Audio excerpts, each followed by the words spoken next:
תודה לך, עמית. אנחנו ממשיכים עכשיו לכתבנו בדרום, תמיר סטיימן. אתה נמצא בשדרות היום, תמיר. בוא תיתן לנו את העדכון שלך.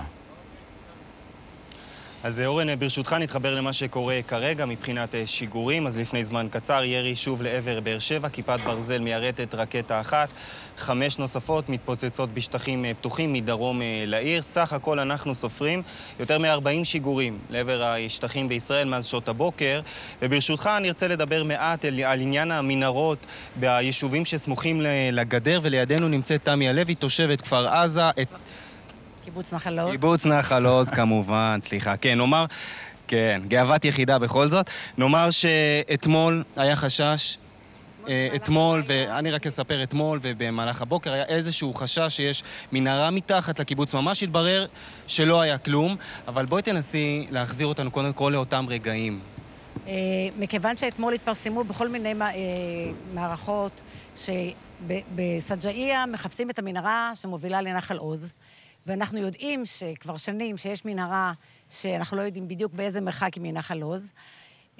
אירע אירוע שב-10:30 בלילה הכניסו את כולנו לבתים, נעלנו את הבתים, התחילו לטלפן לראות מי בבית ומי לא, והחיילים, הרבה מאוד חיילים התפזרו בקיבוץ, והתברר שטנק זיהה ליד הגבול יציאה מתוך האדמה. זה היה נראה כאילו מחבלים יוצאים מתוך האדמה. התברר יותר מאוחר, אבל זה לקח כמה שעות, שאלה היו כלבים. רגעים מאוד קשים. רגעים מאוד מאוד קשים, כשאנחנו ברובנו לבד בבית, בנחל עוז נמצאים היום 70 אנשים מתוך 350. כל המשפחות וכל הילדים למזלנו אינם, ודרך אגב, היום הם עוברים מאירוח נפלא במעגן מיכאל לאירוח לא פחות טוב במעלה החמישה, ואנחנו מקווים שבמהרה, כשיגמר המבצע הזה, שאני רוצה להגיד שאני שנים רבות בנחל עוז מ-56, ואני כל השנים, וכמוני כל חבריי או רוב חבריי, התנגדנו לכל פעילות בתוך עזה. והיום? והיום, לאור המנהרות, שלאחרונה התברר שאומנם יש מנהרות, ואנחנו היום עדים למציאה של המנהרות ולהריסה שלהם, גם אנחנו מרגישים שהפעולה הזו היא במקום נכון, בזמן הנכון.